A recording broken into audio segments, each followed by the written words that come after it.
پر صاف طور پہ جملہ کا پروردگار تو نے مجھے بہکایا. غور کیجئے قرآن مجید کا لفظ ہے اغویت علی، وہ اللہ سے کہہ رہا ہے پروردگار تو نے مجھے بہکایا. عجیب معاملہ، عجیب خلق و مخلوق ہے کہ اپنے گناہ کی رسید اللہ کے نام پہ کاٹنا اور مزاج سمجھایا جا رہا. تو اس کا مطلب شیطان کے عقیدے کا معاملہ خراب تھا. تو یہ عمل ایک طرح کا دیکھنے سے آپ ہونا کہ یہ دیکھیں کون کس عقیدے پہ رہا. اس کا اپنا عقیدہ مضبوط تھا. اور اس کا مطلب یہ بھی نہ ہو کہ عقیدہ ہو کہ شیر ہو جائے کہ عمل کی ضرورت ہی نہیں ہے.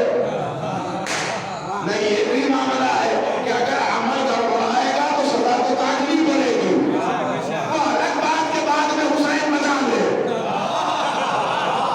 بچایا حسین ابن علی کو، لیکن تھوڑی بہت سزا تو کاٹنی پڑے گی. یعنی اگر سزا سے بچنا چاہتے ہو تو عمل بھی صحیح کرو. لیکن کمال یہ ہوا کہ اسے بچایا حسین نے جسے کوئی نبی بھی نہیں بچا سکا.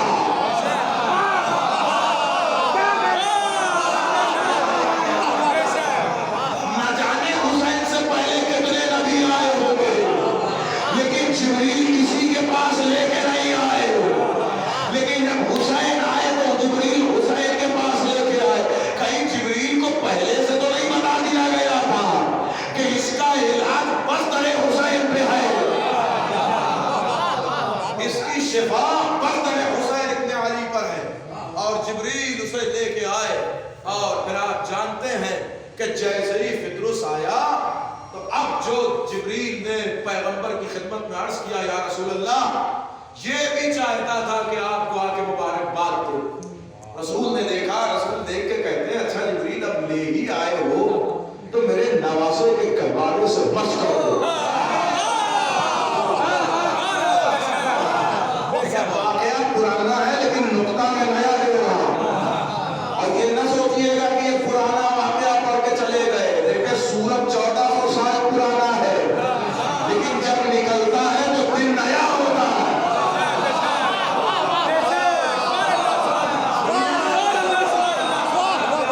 بہت پرانا ہے لیکن جب نکلتا ہے تو دن نیا ہوتا ہے. تو واقعہ بہت پرانا لیکن نقطہ نیا دے رہا ہوں. تاریخ کہتی کہ جب جبریل فطرس کو لے کے گہوارے کے پاس آئے اس وقت حسین سو رہے تھے.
اور اس کے بعد پطرس وہاں سے پرواز کی بلندیاں طے کرتا ہوا آگے بڑھا اور پہنچا، تو کہاں پہنچا؟ عرش کی بلندیوں پہ پہنچا، اور حسین نے اسے وہاں سے افضل مقام عطا کیا۔ یہ نہ سمجھیے گا کہ جہاں پہ وہ رکا تھا، جب اپنی سزا کاٹ چکا پھر حسین نے اس سے باعظمت مقام اسے عطا کروایا، اور حسین نے اسے شفا دے کے فردوس بنا دیا۔ اے کوئی کہتا ہے کہ اوصاف جلیل لکھا ہے، کوئی کہتا ہے کہ احسان ولی لکھا ہے، ہم نے جب غور سے دیکھا تو بڑے فردوس پر ھذا من فضل حسین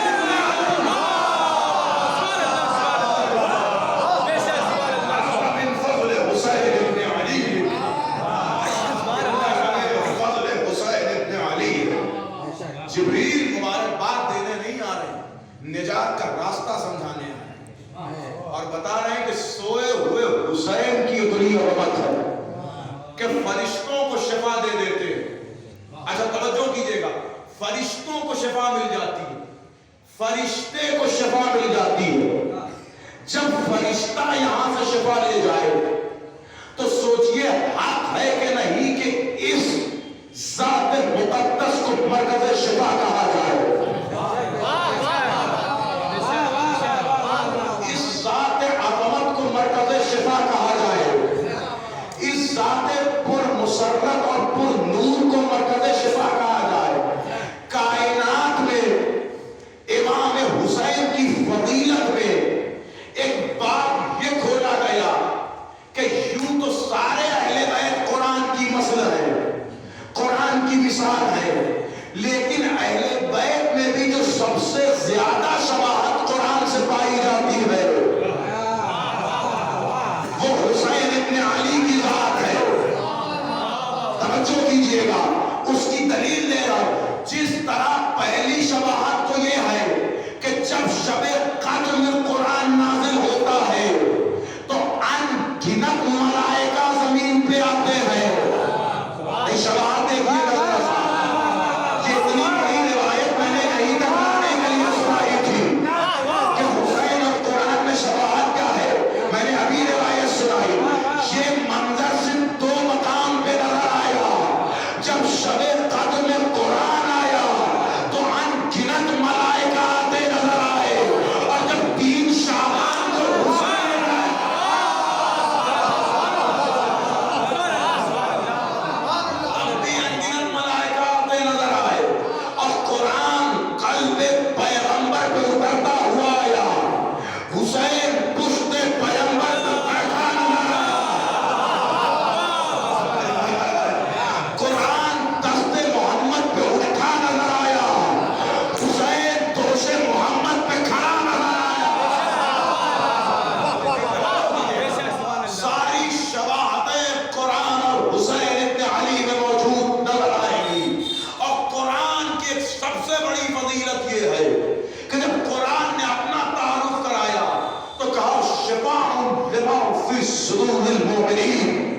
قرآن کی سب سے بڑی عظمت یہ ہے کہ قرآن مومنین کے لیے شفا ہے۔ پھر قرآن مجید کی دوسری آیت آگے بڑھی اور آواز دی، بسم اللہ الرحمن الرحیم، وَنُنَزِّلُ مِنَ الْقُرْآنِ مَا هُوَ شِفَاءٌ وَرَحْمَةٌ لِلْمُؤْمِنِينَ وَلَا يَزِيدُ الظَّالِمِينَ إِلَّا خَسَارًا۔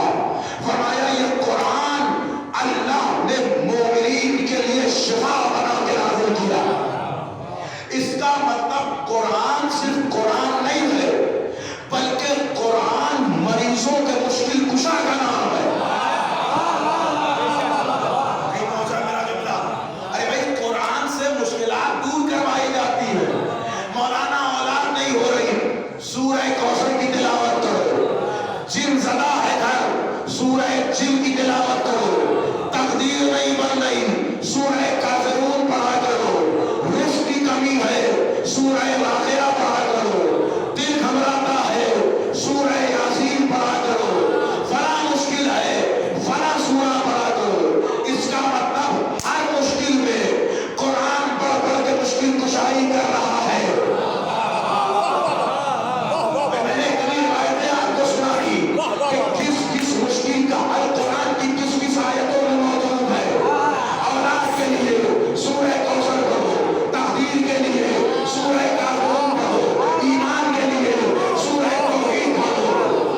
جو ساری دنیا کی مشکل کشائی کر رہا اسے قرآن کہتے ہیں، جو قرآن کی مدد کر رہا ہے اسے حسین۔ کن گردشوں سے قرآن کو حسین ابن علی نے بچایا؟ اور کیجئے گا کیا؟ اس لیے قرآن اور حسین میں شباہت موجود ہے۔ قرآن شفا ہے۔ کیسے شفا ہے قرآن؟ کیا قرآن خدا کے شفا دے گا؟ کبھی شفا چاہیے تو قرآن تک جانا پڑے گا۔ اس کا مطلب یہ بھی بتایا گیا کہ خود آ کے شفا نہیں ملے گی، جاؤ گے تب شفا ملے گی۔ اور قرآن کا ایک لقب ہے محافظ۔ قرآن مشکلات میں محافظت کرتا ہے۔ روایت میں موجود ہے کہ جب سفر پہ جا رہے ہو اور سفر میں تمہیں خوف ہو تو 11 مرتبہ سورہ توحید پڑھ کے باہر نکلو۔ اس سے کیا ہوگا کہ سفر میں تمہاری محافظت ہوگی۔ اس کا مطلب قرآن کی آیت سفر کی محافظت کا کام کرتی ہے۔ میں نے یا تو قرآن کی آیت کے لیے دیکھا کہ امام نے کہا کہ اگر سفر میں جاؤ تو سورہ توحید کی تلاوت کرتے ہوئے جاؤ، یا پھر یہ روایت ہم نے خاک شفا کے لیے دیکھی۔ امام نے فرمایا اگر سفر میں خوف ہو تو اپنے ساتھ تھوڑی سی خاک شفا رکھو، حفاظت کی ذمہ داری ہماری ہوگی۔ نہیں میں دوست کی آپ نے جنہا روایت پڑھا، ہو سکتا ہے آپ پہلی بار سن رہے ہو، لیکن یہ میری غلطی نہیں ہے، علماء اور روایات میں موجود ہے کہ جب سفر میں خوف ہو تو اپنے ساتھ خاک شفا رکھو۔ اب پرانے علماء کا طریقہ یہ تھا کہ جب بھی کبھی کسی لمبے سفر پہ جاتے تھے اور خوف ہوتا تھا تو اپنے ساتھ خاک شفا ضرور لے کے جاتے تھے۔ سند، متن، روایت، کتاب میری ذمہ داری، واقعہ سن کے نتیجہ نکالنا آپ کی ذمہ داری۔ واقعہ ہے ایران کے بڑے مشہور عالم علامہ جرقوی کا، کہ جو آج سے تقریباً 150-200 سال یا 300 سال پہلے شیراز میں رہا کرتے تھے۔ موسم حج آیا، حج کے لیے نکلے۔ اتفاق ایسا کہ جس قافلے میں ان کا ہوا حج کرنے کے لیے وہ اکیلے شیعہ تھے، اور پوری کشتی غیروں سے بھری ہوئی تھی۔ خیر اللہ اللہ کر کے حج کرنے پہنچ گئے، حج انجام پایا، حج مکمل ہوا۔ اس دور میں کشتیوں کا سفر ہوتا تھا، اور کشتیوں کا سفر آپ جانتے ہیں کہ کشتی تبھی تک سکون سے ہے جب تک بھنور میں نہ ہو۔ جس دن بھنور میں آئی پھر کشتی کی بھی اللہ خیر کرے اور کشتی والے کی بھی اللہ خیر کرے۔ اتفاق حج مکمل ہوا۔ یہ واقعہ علامہ جرقوی کی سوانح حیات میں بھی لکھا گیا، اور ان کی برسی کی مجلس پہ ان کے پوتے نے خود اس واقعے کو بیان بھی کیا۔ یہ دو سند ہے، سنیے گا۔ اب وہ کہتے ہیں کہ علامہ جرقوی جب حج کر کے واپس آنے لگے، آقا جرقوی ایران کے بڑے مشہور عالم، تو اتفاق ایسا کہ وہ کشتی، وہ سمندری جہاز چل رہا تھا، بڑے سکون سے سب خوش تھے، اب وہ پانی پر رواں دواں تھا۔ اچانک سے بھنور نے گھیرا، سمندر میں تلاطم برپا ہوا۔ تلاطم برپا ہونا تھا کہ جہاز اوپر نیچے ہونے لگا۔ اب ظاہر ہے کہ ادھر تلاطم کے بھنور میں وہ جہاز آیا، ادھر ان کے دلوں کا بھی یہ حال تھا کہ اب ساری کشتی کے لوگوں کو اتنا خدا تو کعبے میں بھی نہیں یاد آیا تھا۔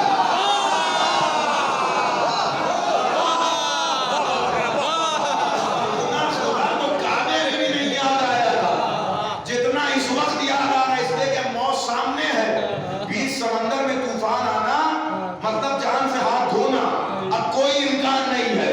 اب ساری نگاہیں ناخدا پہ ہیں، اور ناخدا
اور مجھے یقین ہے کہ میں اس کشتی سے زندہ واپس جاؤں گا.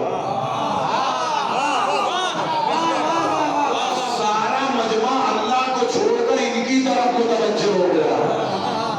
عجیب حال ہے نئے نئے حاجیوں کا کہ ذرا سا جان پہ بات آتی ہے اللہ کو چھوڑ کے بندے کی طرف آ جاتے ہیں. بھائی توجہ کیجیے گا, اگر بچانا ہے تو اللہ ہی بچائے گا, کسی بندے کو وسیلہ بنا کے بچائے گا. لیکن یہ مزاج مسلمان ہے, اور یہ تو بیچارے کعبے کی زیارت کر کے آ رہے تھے. کعبے کے بغل میں رہنے والوں کو جب اللہ پہ بھروسہ نہیں ہے,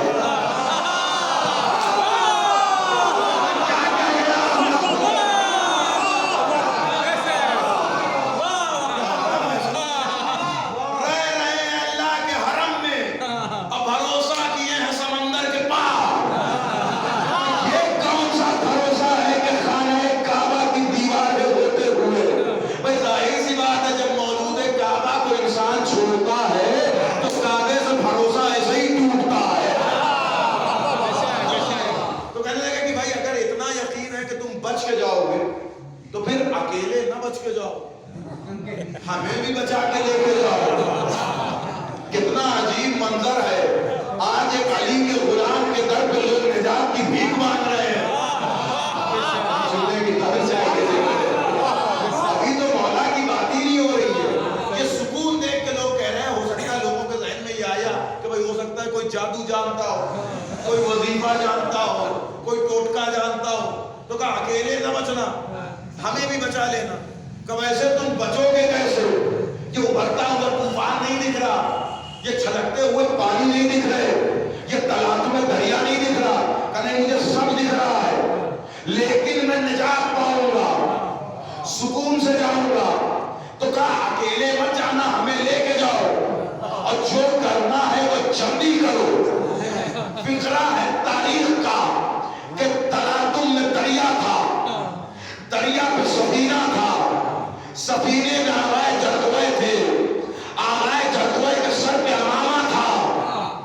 انہوں نے اپنے امامے کو کھولا اور امامے سے خاک شفا کو نکالا.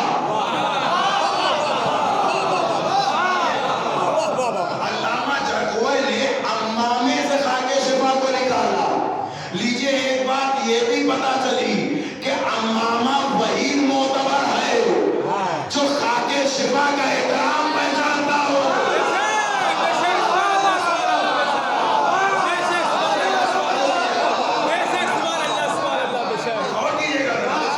امامے سے خاک شفا کو نکالا, اور نکالنے کے بعد اس طوفان کے حوالے کیا.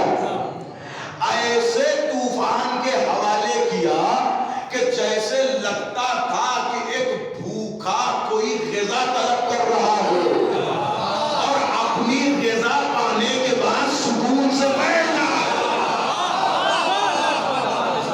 جیسے ہی خاک شفا کا اس سمندر کے حوالے ہونا تھا کہ آنا ہوا طوفان واپس چلا گیا, آیا ہوا تلاطم دریا میں گم ہو گیا, ہلتی ہوئی کشتی سکون سے رواں دواں ہو گئی. اب ایک جملہ کہہ رہا ہوں, عقیدے کا سوال یہ تھا, اگر آپ تک جملہ پہنچ جائے. روایت میں میں نے پوچھا کہ طوفان کیا ہے, کہا اللہ کا عذاب ہے. اللہ کا عذاب کیسے رکا؟ کہا خاک شفا سے رکا. اس کا مطلب یہ ہے کہ اگر خاک شفا ہو تو آتا ہوا طوفان رک جاتا ہے, آتا ہوا عذاب واپس چلا جاتا ہے. اب ہم سے نہ پوچھو کہ قبر میں مرنے والے کا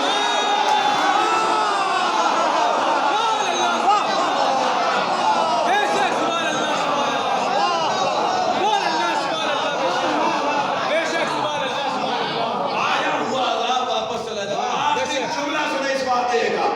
تاریخ نے جیسے ہی طوفان گیا, صاحبان کشتی کے دل میں سکون آیا, دل مطمئن ہوا. ایک دوسرے کی صورت پہچاننے کے بعد جب دل کو سکون ملا تو کہتے ہیں یہ تم نے کیا کیا, یہ کون سا جادو کیا, یہ کیا کیا تم نے, یہ کون سا وظیفہ رکھے تھے جو دریا کے حوالے کیا, یہ کون سی تعویذ دریا میں ڈال دی. انہوں نے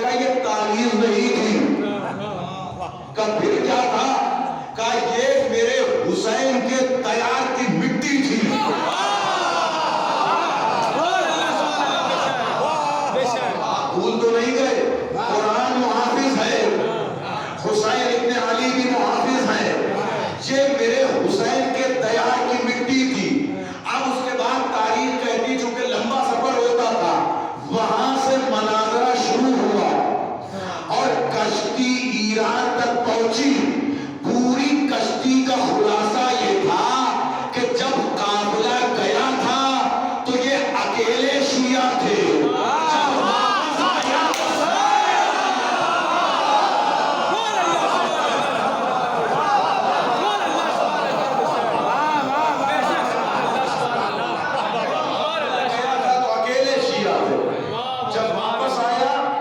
سارے شیعہ تھے.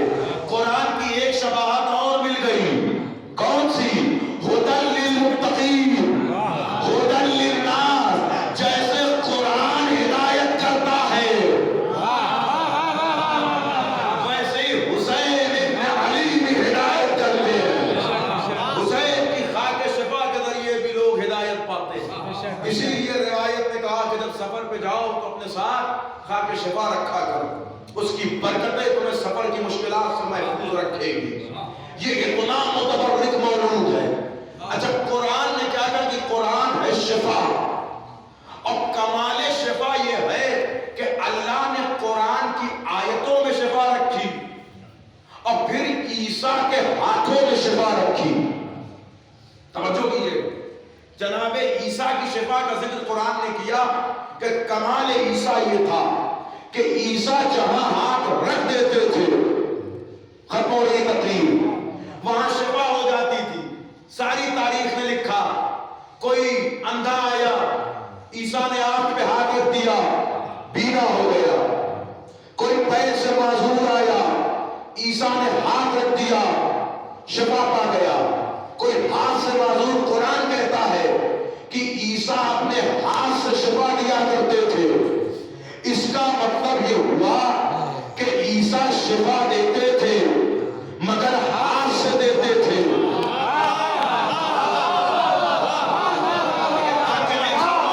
سوال یہ ہے، عیسیٰ شفا دیتے تھے مگر ہاتھ سے دیتے تھے. عیسیٰ نے جتنی شفائیں دی ہاتھوں کے ذریعے دی، اپنے ہاتھ سے دی. لیکن حسین کی خاک شفا، خاک شفا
حفاظت نہیں ہے سوائے حسین ابن علی محسوس کرے ذرا. اور روایات میں ملتا ہے کہ اپنے بچے کو کہ جب بچہ 6 دن کا ہو یا بعض جگہ لکھا ہے کہ 6 مہینے کا ہو اسے ہلکی سی خاک شفا اس کی زبان پر رکھ دو. کہ اس سے کیا ہوگا؟ کہ اس سے وہ امان میں آ جائے گا حفاظت میں آ جائے گا. ارے کون سی امان میں آ جائے گا؟ اس بچے کو کس امان کی ضرورت ہے؟ میرا دل کہتا ہے کہ شاید یہ اس لیے کیا گیا ہو کہ بچپن سے خاک شفا خون میں رکھوا دو تاکہ عقیدے کی امان میں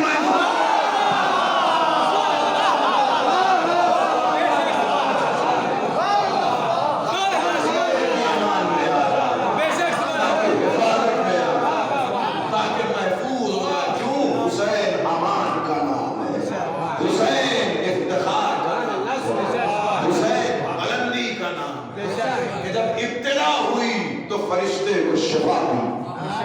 اور جب کربلا سے پردہ فرمانے لگے تو کائنات کو جوہر شفا دے کے تم ہمارے گہوارے تک نہیں آ سکتے ہماری مٹی تو تمہارے گھر تک جا سکتی ہے ہم شفاؤں کو تمہارے گھر تک پہنچا کے جائیں. جنت کو سجایا گیا. دنیا میں 3 شعبان کو وہ عظیم نظارے عطا کیے گئے تاکہ زمانہ پہچان لے کہ 3 شعبان کی خوشی صرف شیعوں کی خوشی نہیں ہے. توجہ ختم ہوئی گفتگو. صرف شیعوں کی خوشی نہیں ہے. رسول خوشی منا کے بتا رہے ہیں کہ ہماری خوشی ہے 3 شعبان. اور اللہ عرش میں خوشی منا کے بتا رہا ہے کہ ہماری خوشی کو بھی 3 شعبان. تو جس دن خدا خوش ہو رسول خدا خوش ہو حق ہے اللہ اور رسول کے ماننے والوں پر کہ اس دن اسی انداز سے خوشیاں منائیں کہ جس انداز سے اللہ عرش پہ خوشیاں منوا رہا ہے.